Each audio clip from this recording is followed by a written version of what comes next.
Midday News is brought to you by Dogra A1 Digital Hearing Aid Center, Jammu, offering special discounts for the senior citizens and reimbursement schemes for the government employees.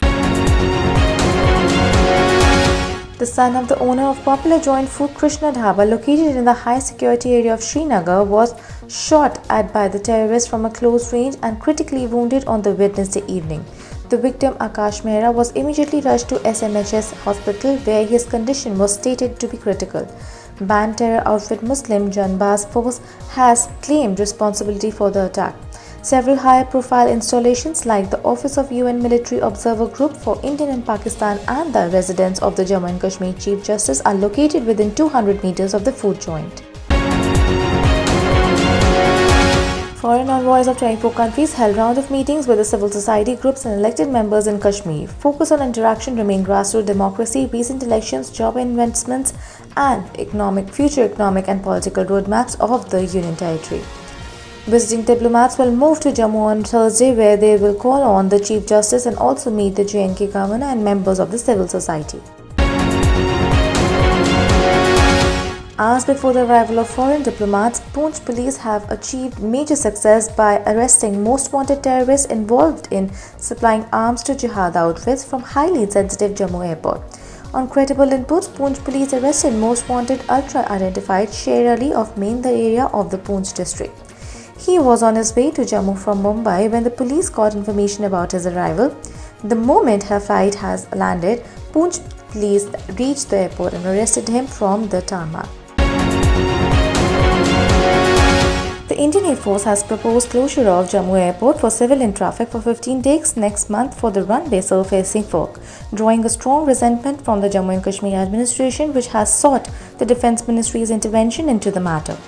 Nearly 24 flights operate to and fro from the Jammu airport, and in the view of the development of all the companies operating their flights in the sectors have stopped booking for the period.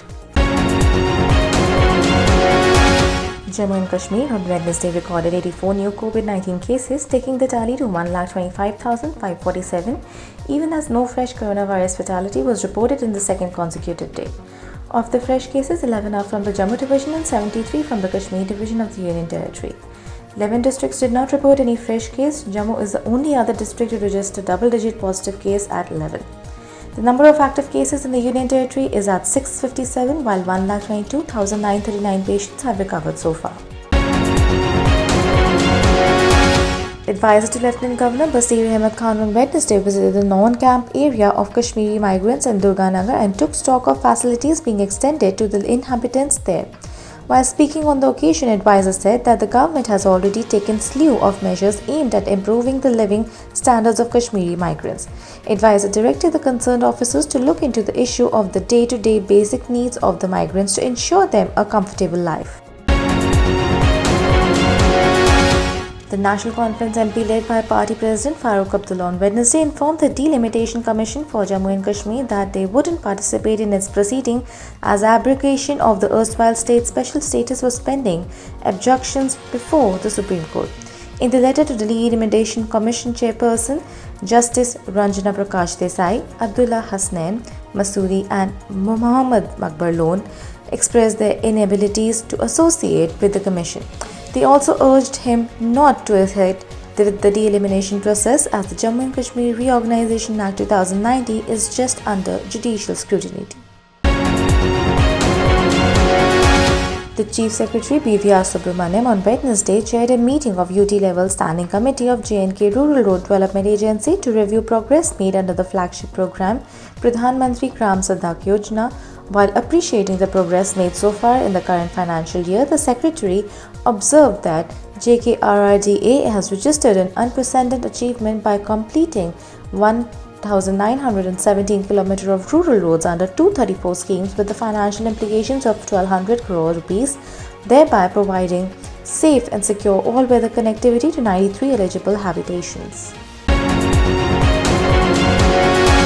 The Jammu and Kashmir government is working on the new education policy emphasized by the Union Government of India, and in this regard, a group of task force has been constituted by the UT government to implement it. It was stated by the Director School Education Jammu, Anuradha Gupta, during a function which was organized to felicitate the meritorious students. While Addressing the gathering, she said that the new education policy has various aspects including holistic development of the students, round development, art and integrated learning and flexibility in the learning choices of the skill development.